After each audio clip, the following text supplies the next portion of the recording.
দীর্ঘ প্রতীক্ষার পর গাজায় পৌঁছেছে ফিলিস্তিনিদের জন্য সহায়তাবাহী জাতিসংঘের ট্রাক।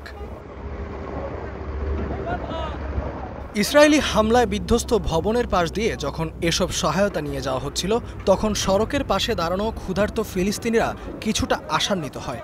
হাত নেড়ে স্বাগত জানায় ট্রাকগুলোকে। এসব নিত্য প্রয়োজনীয় সামগ্রী নিয়ে যাওয়া হয়েছে উত্তর গাজার একটি গুদামে। সেখান থেকেই গাজাবাসীকে খাদ্য সহায়তা প্রদান করা হবে জাতিসংঘের তত্ত্বাবধানে। প্রায় এক মাস ধরে জাতিসংঘকে পাশ কাটিয়ে যুক্তরাষ্ট্র ও ইসরায়েল তাদের মন মতন খাদ্য বিতরণ করত। গাজা হিউম্যানিটেরিয়ান ফাউন্ডেশন নাম দিয়ে বিপুল সংখ্যক সাহায্য প্রার্থীর বিপরীতে অল্প সংখ্যক সহায়তা বিতরণ করে আসছিল তারা। খাবারের জন্য জড়ো হওয়া হাজার হাজার মানুষের উপর একাধিকবার গুলি ও ড্রোন হামলাও চালিয়েছে ইসরায়েলি বাহিনী। এতে প্রাণ গেছে কয়েকশো ফিলিস্তিনির।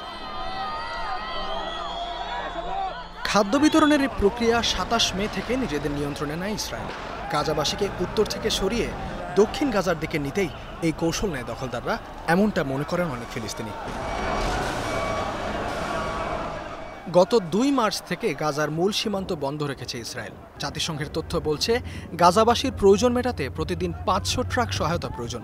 কিন্তু সীমান্ত বন্ধ রেখে দুর্ভিক্ষের দিকে ঠেলে দিচ্ছে ইসরায়েল। এখনও প্রতিদিন ফিলিস্তিনিদের উপর গণহত্যা চালিয়ে যাচ্ছে ইসরায়েলি প্রধানমন্ত্রী নেতানিয়াহুর সরকার। ২০২৩ সালের ৭ অক্টোবর থেকে এ পর্যন্ত নিহত হয়েছে অন্তত ৫৬,০০০ ফিলিস্তিনি, যাদের অধিকাংশই নারী ও শিশু। ইস্তেহাদুল মাহমুদ, স্টার নিউজ।